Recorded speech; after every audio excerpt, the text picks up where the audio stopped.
Alors, Dominique Garand est professeur titulaire au département d'études littéraires de l'UQAM.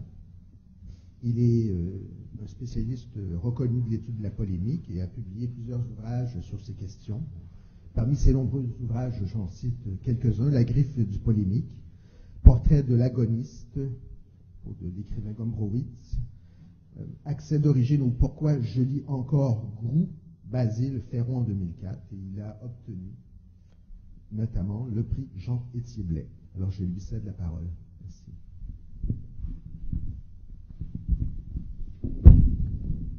Merci Simon. On m'a dit qu'il fallait tester le micro. Est-ce que c'est bien? Si je me penche comme ça, c'est bien aussi. Je remercie François Ouellette pour l'invitation à participer à ce colloque, exposer certains résultats de ma recherche en cours sur l'affaire Larue, qui court en 1997 pour mémoire. Je remercie également Gervais Carpin pour toute l'organisation matérielle et le bon accueil. Alors, parmi toutes les polémiques qui ont défini le climat idéologique des années 1990 au Québec, celle qui a été baptisée l'affaire Larue permet une démonstration éloquente des phénomènes que je tente de mettre en évidence dans ma recherche et qui concerne la mise en scène de soi et de l'autre, la contrainte exercée par les relations de solidarité et donc plus généralement l'éthique de la discussion. Cette polémique a agité les milieux intellectuels, surtout littéraires québécois, de mars à novembre 1997. J'ai dénombré pour toute la séquence un total de 65 textes produits par 38 personnes différentes. Le débat s'est polarisé très rapidement en deux factions que je nommerai pour la commodité le clan Sroka, du nom de celle qui a lancé le débat, et le clan Larue, du nom de celle qui a été la première cible. Cette polarisation fait d'ailleurs partie de ces phénomènes dont il faut analyser la formation. J'y reviendrai un peu plus tard. Qui a pris part au débat? 14 personnes forment le clan Sroka, qui ont produit ensemble 31 textes au total, alors que le clan Larue regroupe 17 personnes qui ont présenté 27 textes. Et s'ajoutent à eux 7 autres protagonistes que l'on pourrait décrire comme étant neutres, bien que certaines de leurs prises de position les ont fait pencher d'un côté plutôt que de l'autre dans certaines circonstances. Alors pour toutes ces personnes, ça a certainement été, ce débat, une occasion d'exprimer ce qu'ils attendent de la littérature québécoise dans son rapport à la fois à l'histoire et à la composition citoyenne de la société. Mais l'échange a vite débordé le champ de la littérature et en définitive, il s'est agi plutôt d'une mise en interrogation du nationalisme québécois, de sa xénophobie latente, voire même des tendances fascistes qui l'habiteraient. Ici, je voudrais dire quelques mots sur certaines questions éthiques qui se sont posées à moi au moment de mettre sur papier les résultats de mes analyses. En gros, je dirais que ce qui m'assure une certaine objectivité, parce que puisque je dois commenter les textes en question, on pourrait me reprocher de pencher à l'occasion d'un côté ou de l'autre. Alors, ce qui m'assure une certaine objectivité, c'est le fait de ne pas obéir à une grille idéologique. L'une des particularités de mon projet, c'est justement d'aborder ces textes dans l'infra-idéologique, du côté de la rhétorique et de la mise en scène de soi, comme je le disais précédemment, la manière de créer une figure de l'autre, de l'adversaire. Alors, je ne discute pas des questions, des opinions qui sont émises, mais bien plutôt la façon de prendre sa place, la façon de se valoriser, de valoriser une formation et de dévaloriser une formation adverse.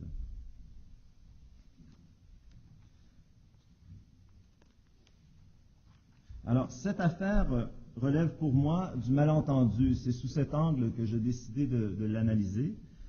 Mais encore là, c'est une position analytique qui pourrait être contestée. Pour Gyula Sroka, par exemple, tout dans cette affaire est au contraire très clair et entendu. Ceux qui ont pris son parti appartiennent à la gauche, et ceux qui ont défendu Larue sont des représentants de la droite fasciste. Ce que je viens de vous résumer, c'est exactement ce qu'elle m'a dit au téléphone il y a à peu près une semaine. Donc, depuis cette perspective, parler du malentendu consisterait à lever l'acte d'accusation qui, pour elle, s'impose. En d'autres mots, cela signifierait que personne n'a eu tort et que tout serait réductible à un problème de communication. J'aimerais donc ajouter ceci à mon hypothèse.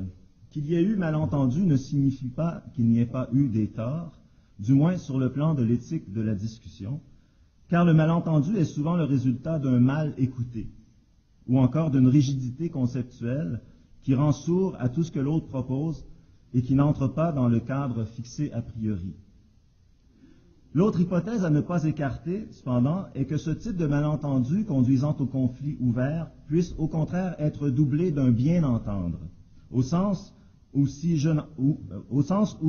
n'entends pas l'autre comme il souhaiterait que je le fasse, j'entends tout de même quelque chose qui peut-être lui aura échappé, dont il n'est pas totalement conscient.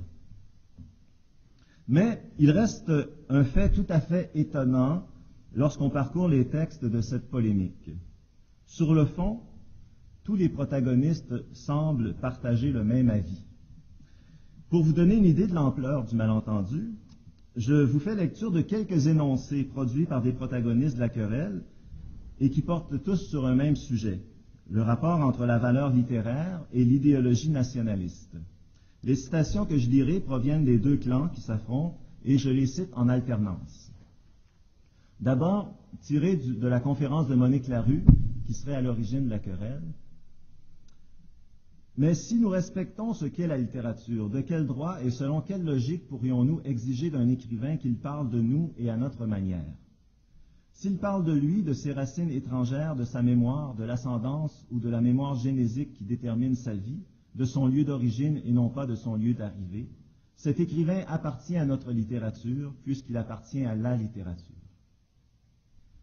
Maintenant, une citation de Gilas Roca en réaction à ce texte de Monique Larue. La patrie des écrivains n'est rien d'autre que l'écriture. Que cela vous plaise ou non, tous les écrivains vivant au Québec font par définition partie de la littérature québécoise. Maintenant, citation d'un texte de Louis Gauthier, alors président de l'UNEC. Il y a pourtant, me semble-t-il, place pour tout le monde dans le vaste domaine de la littérature. Maintenant, Gary Klang, qui a pris la défense de Gilas Roca. Vous le savez bien, il ne s'agit nullement de renier l'identité québécoise. Ce que nous voulons, c'est justement que dans ce Québec, à la recherche de son âme, il nous soit permis, à nous les écrivains d'ailleurs, de chanter ce que bon nous semble, sans être obligés d'entonner les grandes orgues du nationalisme. Maintenant, de Claude Jasmin, répondant à Gary Klang. Gary Klang déclare que les nouveaux Québécois ont bien le droit d'écrire ce qu'ils veulent. La drôle d'affaire. Personne dans toute l'institution littéraire ne peut ni ne veut empêcher qui que ce soit d'écrire en toute liberté. S'il y a le talent, il sera publié. Maintenant, de Marc Angenot, qui s'est rallié au clan Sroka. Nos écrivains nationalistes veulent que leur littérature soit autre chose que faite avec du talent ou du génie, qu'elle reflète non pas le Québec, mais l'idée, les mythes, les rancunes et les complaisances d'un patriotardisme qui n'est pas seulement délétère, mais aussi incompatible avec la littérarité. Maintenant, Pierre Neveu, qui a défendu Monique Larue.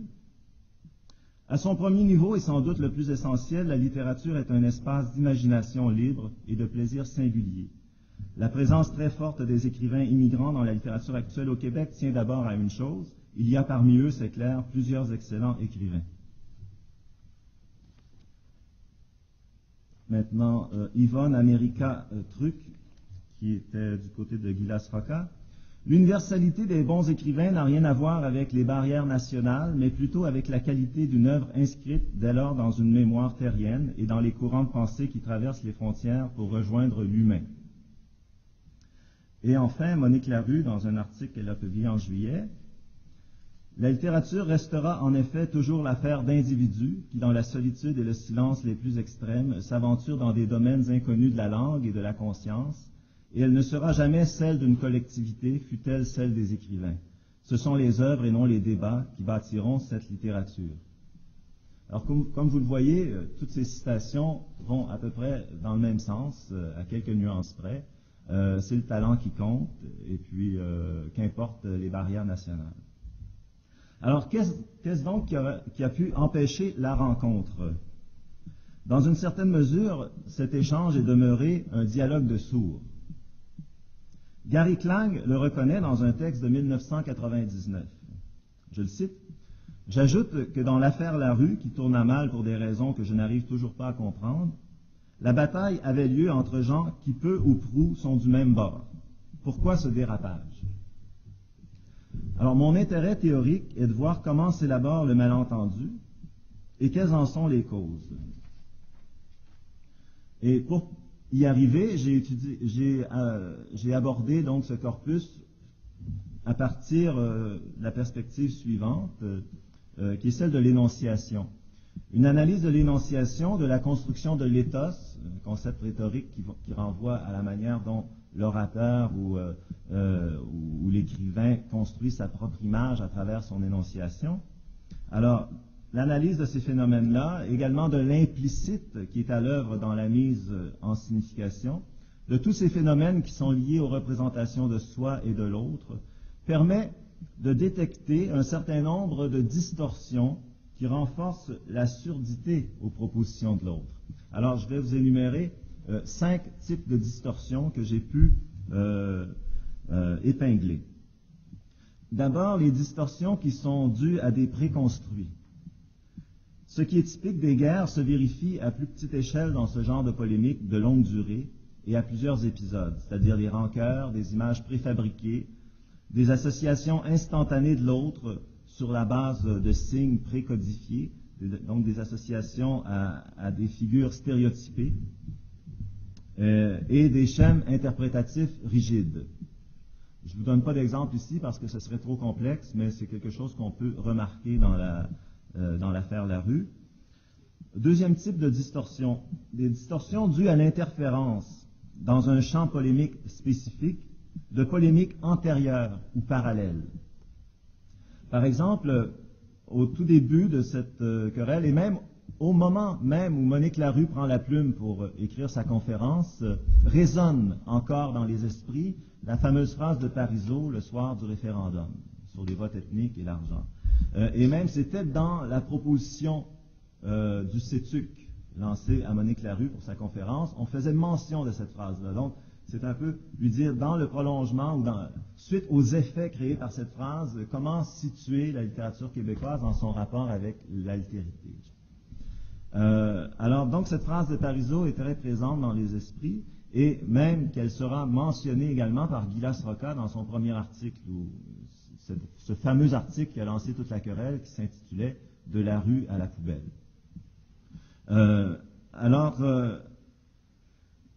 Donc, vous voyez ici, présence d'un antécédent. Il y a aussi, au début des années 90, on était passé à travers deux autres affaires, deux autres polémiques majeures, celle autour du livre d'Esther Delisle au sujet de Lionel Groulx et de l'antisémitisme du nationalisme québécois des années 30. Il y avait eu aussi l'affaire Richler, qui avait publié aux États-Unis un article sur le Québec, sur le nationalisme. Donc, le procès du nationalisme s'est effectué tout au long de cette décennie, et c'est véritablement l'affaire Larue qui en constitue, sur le plan littéraire, la concrétisation la plus forte. Mais vous avez aussi d'autres scènes polémiques, et c'est ce qui devient intéressant. Par exemple, Le Devoir, à un moment donné, publie l'extrait d'un livre de Louis Cornelier, dans lequel il présente Monique Larue comme faisant partie de ces intellectuels québécois modernes qui sont disposés à rejeter leur propre culture dans les poubelles de l'histoire. Donc, dans la perspective de Cornelier, Larue est quelqu'un qui ne s'intéresse pas à la culture québécoise, alors que dans la polémique qui l'oppose à Gilas Roca, elle est représentante de la culture québécoise et du nationalisme littéraire. Alors, vous voyez ici qu'il y a une sorte de... c'est ce que j'appelle une distorsion. En fait, on est devant un phénomène de lecture contradictoire d'une même posture. Gary Klang associe le discours de son côté, le discours du clan Larue à quelque chose qu'il a personnellement vécu, c'est-à-dire que, comme on avait publié un de ses textes poétiques dans une anthologie intitulée 101 poètes du Québec, il avait reçu une critique de Hugues Corriveau dans Lettres québécoises qui remettait en question sa présence au sein de cette anthologie. Alors, il n'était pas précisé si cette remise en question était due au fait qu'il n'était pas un vrai Québécois, ou bien si simplement que Corriveau trouvait que le texte ne méritait pas de figurer. Mais certainement, Gary Klang a en mémoire cet épisode vécu comme un rejet. Autre espace polémique qui s'est agglutiné à celui de l'affaire Larue, dans le journal du collège Édouard Montpetit, là où enseigne Monique Larue, un enseignant prend le parti de Larue et une autre enseignante conteste son point de vue, mais en visant davantage la posture polémique de son confrère que Larue elle-même. Donc on est dans un autre espace polémique parallèle ici, qui est relatif aux échanges entre les professeurs au collège Édouard Montpetit. Autre exemple, lorsque Marc Angenot intervient, il est déjà identifié comme un adversaire du nationalisme à cause de prises de position antérieures dans les suites du référendum. Donc, tout ça pour dire qu'il ne faut pas négliger toutes ces composantes qui sont relatives à la position qu'occupe chacun des protagonistes au sein de l'institution.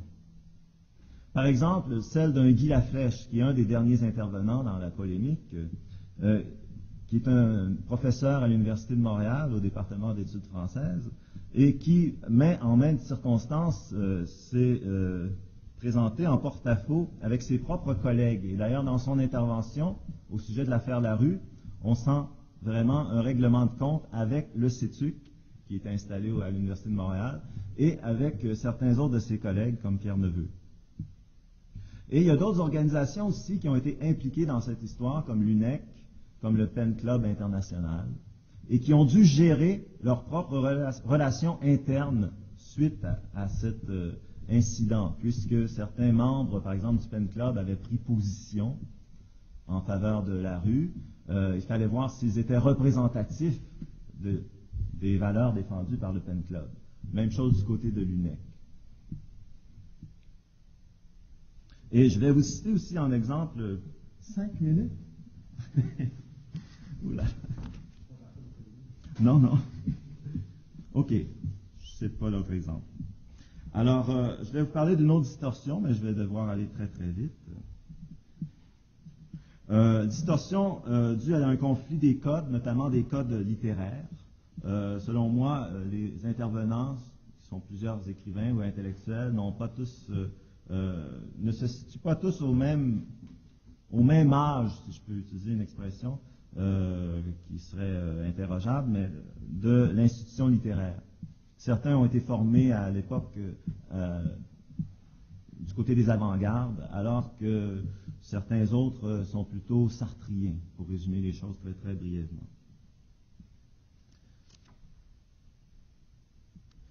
Ce qui m'a intéressé principalement, ce sont les distorsions dues à l'interférence au sein de la rationalité, de soucis qui sont relatifs à l'image de soi et à sa propre dignité personnelle.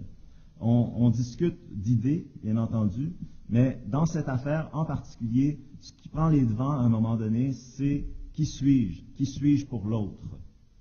Et qui m'est favorable aussi comme personne? Alors, il y a eu de nombreuses interventions qui ont amené les protagonistes à se situer par rapport à l'autre, mais surtout à défendre leur propre ethos. Par exemple, simplement l'exemple initial, au tout début de la querelle, Guy Lasroca donc écrit ce texte très polémique et aussi chargé de ce qu'on appelle des arguments ad hominem, lancés contre la personne même de Monique Larue. Et vous avez plusieurs personnes qui prennent la défense de Monique Larue. Ils sont au nombre de 5. Et massivement, donc, il y a une hostilité qui se manifeste à l'égard de l'article de Sroka. Elle n'est pas visée dans sa personne. Par contre, on lui reproche sa posture herméneutique, ou enfin son acte d'interprétation est jugé erroné. Et on dira donc qu'elle ne sait pas lire. Bon, ici, on est à cheval entre une critique visant un objet de discours et la personne, puisque si la personne ne sait pas lire, c'est aussi qu'elle n'a pas les qualités requises pour le faire. Donc, elle devra se défendre, elle va exhiber sa formation, le diplôme obtenu à Liège, tout ce qu'elle a fait jusqu'à date pour montrer qu'elle était une personne qualifiée. Alors, pour moi, il y a là des distorsions qui interviennent dans l'échange même, où on cesse de parler du fond de la question pour plutôt parler des personnes qui sont impliquées. Il y a des distorsions aussi qui sont dues à la logique polémique elle-même. C'est cette polarisation que j'évoquais au tout départ qui fait en sorte que les intervenants, qu'ils le veuillent ou non, sont associés à un groupe ou à un autre. Parfois, ils le sont de façon stratégique. Mais il est très, très difficile, et on le voit encore dans l'analyse de cette polémique, de faire apparaître une tierce position. Il y a certaines personnes qui l'ont fait, mais on ne tenait pas beaucoup compte de leurs interventions. Alors, les conséquences de cette querelle, ce sera ma conclusion. Je vais laisser tomber la question des personnels, qu'est-ce qui est advenu des personnes, quoique j'ai des choses à dire à ce sujet. Il y a eu des retombées pour les personnes impliquées, bien entendu. Mais de façon plus générale, pour le Québec, pour notre conception de l'identité littéraire au Québec, voici ce que je suis amené à penser. Premièrement, le discours de l'ami écrivain, qui est un personnage dans la conférence de Larue qui défendait des positions plutôt jugées réactionnaires. Ce discours-là, je pense qu'il a complètement disparu. Il n'a plus de supporters au Québec en ce moment. Et peut-être que cette querelle-là a servi justement à l'évacuer. J'aurais de nombreuses choses à dire sur ce discours même, mais manifestement, je manque de temps. Il reste que, même au cours de la querelle, personne n'a défendu ce personnage. Mais bien que du côté du clan Sroka, on ait toujours identifié Monique Larue à ce personnage, il reste que Monique Larue elle-même ne le défendait pas. Nous pourrions penser qu'un dialogue moins émotif eût davantage profité à la collectivité, mais il est possible de voir les choses dans une autre perspective. D'abord, à considérer le nombre d'intellectuels et d'écrivains que cette affaire a pu interpeller. On se met à songer qu'aucun débat mené dans les formes et d'une façon plus civilisée n'aurait eu le même effet. Un éventail incroyable de citoyens a suivi ce débat. Une quarantaine y ont participé activement. L'affaire a pris une telle ampleur que le premier ministre Bouchard, ainsi que Bernard Landry et Jacques Parizeau, sont intervenus auprès de Guy Sroka pour que cesse la polémique. En délogeant les acteurs sociaux de leurs liens d'énonciation habituels, la polémique a fait travailler les esprits. Par ailleurs, l'accent mis sur les relations interpersonnelles, même si ce fut parfois au détriment de la pensée pure, a permis de mettre en scène la dynamique ou les dynamiques qui sont loin d'être éloignées du cœur du problème. On peut même avancer qu'on y était pleinement. Le fameux « autre » dont parlent abondamment les universitaires, souvent de manière toute abstraite et idéalisée, se tenait là devant soi. On ne choisit pas son autre, et le désagrément que celui-ci posait de part et d'autre obligeait à penser les conditions d'un dialogue. L'autre se tenait devant avec son lieu, sa voix, sa sensibilité, et quelque chose empêchait qu'on continuât de l'ignorer. En ce sens, on peut dire qu'il s'est créé là un espace commun, même si cet espace était conflictuel. Et même le fait d'affronter des modes d'argumentation retors peut s'avérer profitable, parce qu'on est alors délogé des zones confortables où on aime se tenir, des zones de consensus.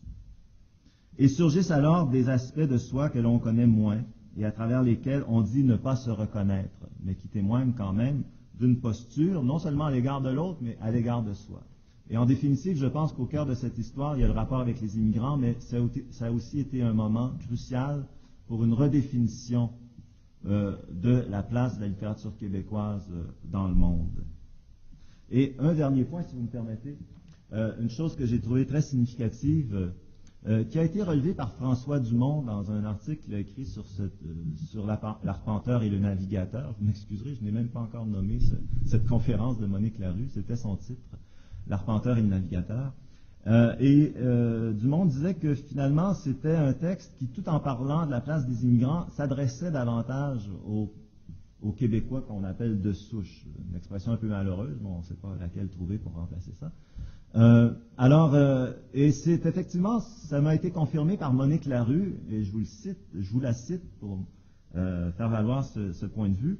Elle me disait, il y a une chose que je regrette, quand j'écrivais, une chose qui m'a beaucoup étonné, quand j'écrivais cette conférence, j'avais en tête que je m'adressais aux écrivains de l'UNEC, à mes concitoyens habituels, à ceux qui étaient dominants dans l'institution littéraire, et c'était aux Québécois de souche que je m'adressais. Or, la réaction n'est pas venue de là, elle est venue des immigrants, qui étaient mis en cause, évidemment, dans la conférence. Mais, alors, cette question de l'adresse, pour moi, est primordiale, et je pense que ce conflit ou ce débat a permis de se réveiller sur le fait qu'on ne s'adresse pas qu'à la famille, qu'à soi-même, qu'entre nous, mais qu'il y a aussi des oreilles qui écoutent des gens. Il y a de l'autre présent, et qu'on doit prendre en considération dans l'interlocution. Alors, je m'arrête ici. Je vous remercie.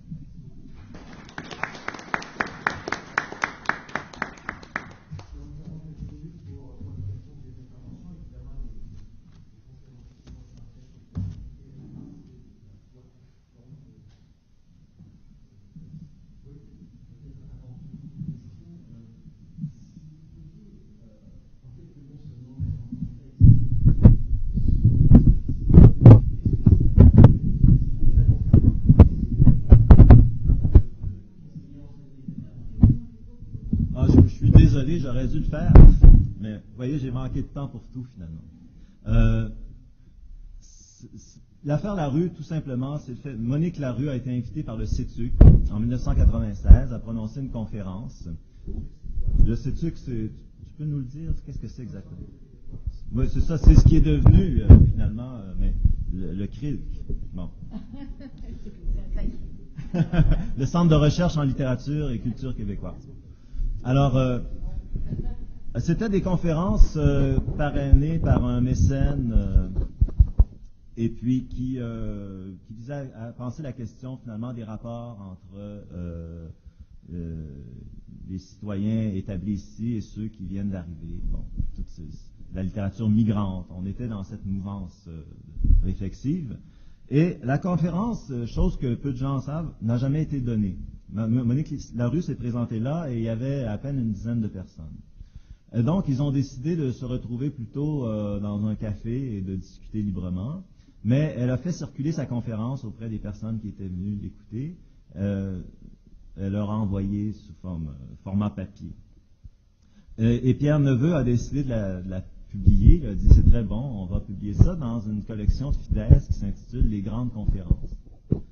Et ça a passé relativement inaperçu jusqu'au jour où, à l'occasion du lancement d'un autre livre, quelqu'un a brandi cette conférence parce qu'il était question justement des échanges entre les immigrants et les Québécois de souche, et quelqu'un a dit, regardez ce qu'on écrit dans certains milieux. Et là, on a fait lecture du passage le plus controversé de la conférence, où en réalité Monique Larue donne la parole à une personne qu'elle présente comme étant un ami, un confrère écrivain. Et ce type-là tient des propos qu'on pourrait juger xénophobes, qui sont un peu l'équivalent sur le marché du travail des gens qui disent les immigrants nous volent nos jobs. Celui-là dit les immigrants viennent ici, on leur accorde toutes les faveurs, ils ont les prix littéraires, ils profitent de cette institution qu'on a peiné à mettre sur pied, nous, les Québécois, bon, donc c'est injuste, etc. Et c'était dans la conférence clairement identifié comme le discours d'une personne, et donc non pas. Et Monique Larue, tout au long de la conférence, s'emploie à déconstruire ce discours-là. Sauf que, étant donné que lors de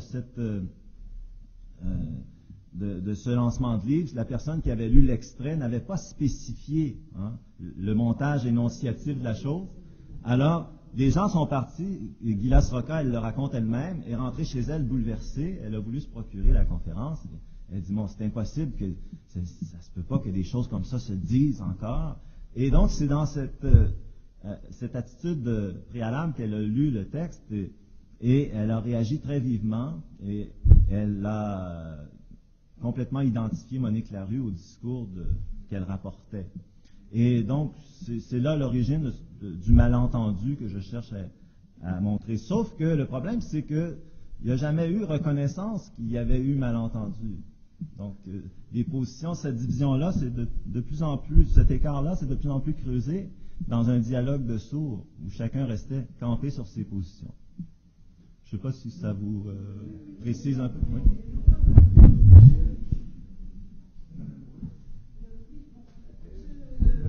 Moi, je ne suis pas littéraire ni politologue et peut-être que et donc la question de l'éthique de la discussion, j'aborde ça un peu autrement. Mais je pense qu'il me semble que il y a deux choses qui m'ont un peu étonnée. C'est de présenter la discussion comme devant se faire calmement, toujours. Il me semble que ça fait justement les éclats polémiques font partie de la discussion et ne sont pas en soi des perturbations. Et parce qu'il y a des positions qui sont effectivement conflictuelles. Et la deuxième chose, c'est dans votre conclusion. Moi, je ne suis pas du tout convaincue que la position, disons, nationaliste, xénophobe, si on veut la caractériser comme ça, soit disparue, ni chez les écrivains, ni, on parlera un petit peu de Victor Lévy-Beaulieu après, ni dans l'espace public québécois. Je veux dire, toute la montée conservatrice est en partie faite de ça. Et donc, ça me semble un peu une vision optimiste de la chose, mais ma question fondamentale, c'est sur la compréhension de l'éthique de la discussion. Oui, vous avez raison en évoquant Victor Lévy-Beaulieu, effectivement, c'est pas quelque chose qui est complètement disparu, quoique vous aurez observé avec moi qu'il n'y a pas eu énormément d'appui au sein de l'institution littéraire. Par contre, l'éthique de la discussion, dans ma conclusion, justement, j'ouvre la porte vers une réintégration, si vous voulez, des aspects, si vous voulez, les moins civilisés de la discussion. Et certainement, dans tous mes travaux sur la polémique, j'ai défendu aussi la possibilité de recourir à l'argument ad hominem en certaines circonstances, par exemple. Ce type d'argument n'est pas toujours à proscrire. Et justement parce que on ne peut pas faire une différence dans une certaine mesure, entre l'énonciation et l'énoncé. Le discours même n'est pas fait que d'idées ou d'opinions, mais il est aussi une posture, une manière de se poser face à l'autre. Et cette posture-là est aussi signifiante que le contenu même de ce que l'on dit. Donc, effectivement, il y a quelque chose qui s'est joué dans cette querelle au sujet de la posture, qui relevait de la posture et qui doit être pris en considération. Maintenant, donc l'éthique de la discussion, ce n'est pas en soi un rejet de toutes les formes de violence ou de toutes les agressions verbales. Celles-ci peuvent avoir une fonction cathartique importante. Le problème à long terme, ce que l'on observe, c'est lorsque la question des relations interpersonnelles prend les devants et occupe toute la place. Et l'autre problème, c'est lorsque on se met à utiliser des slogans en guise d'argumentation. Traiter quelqu'un de fasciste, c'est très percutant, mais en bout de ligne, est-ce que ça favorise l'acte de penser? Moi, je suis persuadé que non. À moins que ce soit au terme d'une longue élaboration. Mais simplement dire vous êtes des réactionnaires, vous êtes des fascistes, il n'y a rien de bon sur le plan de la discussion qui peut en résulter.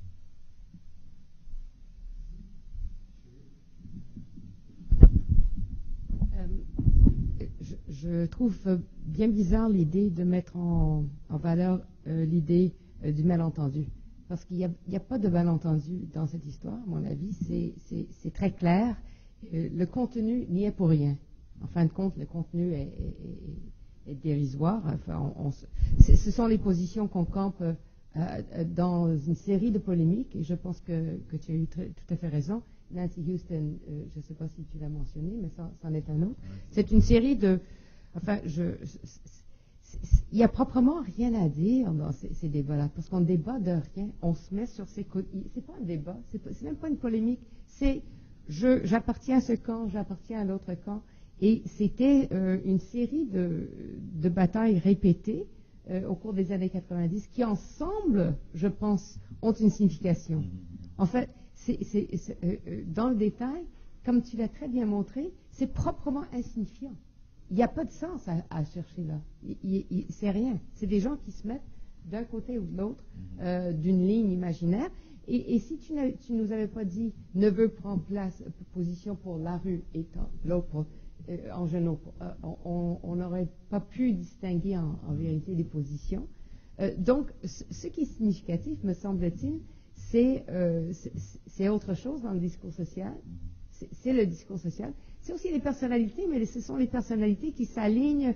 Gilles Stroka, je veux dire, elle a une réputation, elle a une activité dans le milieu littéraire, elle a pris position, elle publie une revue. C'est quelqu'un qui veut s'imposer aussi. Je trouve très, très intéressant qu'on soit intervenu des politiciens qui soient intervenus. Ça, c'est le parti-là, je trouve intéressant. Elle a une revue où elle a invité d'ailleurs beaucoup de politiciens à participer. C'est très impressionnant ce qu'elle a dans la tribune juive. Elle a des contributions de Parizeau, je ne sais pas si elle a fait des liens d'amitié à ce moment-là, mais enfin, le mélange est intéressant. Un mois après la fin de l'affaire Larue, elle fait une entrevue avec Lucien Parizeau, qui était donc au départ évoqué à cause de sa fameuse phrase. Et là, tout à coup, c'est la grande amitié avec Lucien. Oui, Lucien. Gervais Carpin m'a déjà fait remarquer ce lapsus, mais c'est pas une fusion entre Lucien Bouchard et Jacques Parizeau. J'ai travaillé sur les éditions Lucien Parizeau pendant longtemps. Et donc, curieusement, Jacques Parizeau l'aide à repousser dans les limbes Monique Larue, dans un entretien qui paraît en décembre 1997.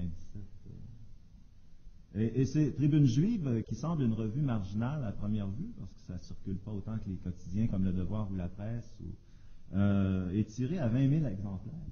C'est ce que j'ai appris, et c'est pas gratuit, non, c'est pas gratuit, mais c'est pas très cher. Et donc c'est distribué à travers le monde aussi, toute la communauté juive. Beaucoup de publicité.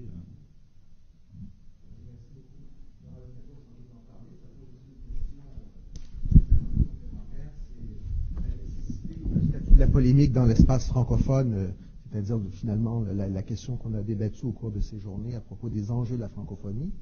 Je ne dis pas que la solution est une émeute cet après-midi, encore que, mais effectivement, voilà. Enfin,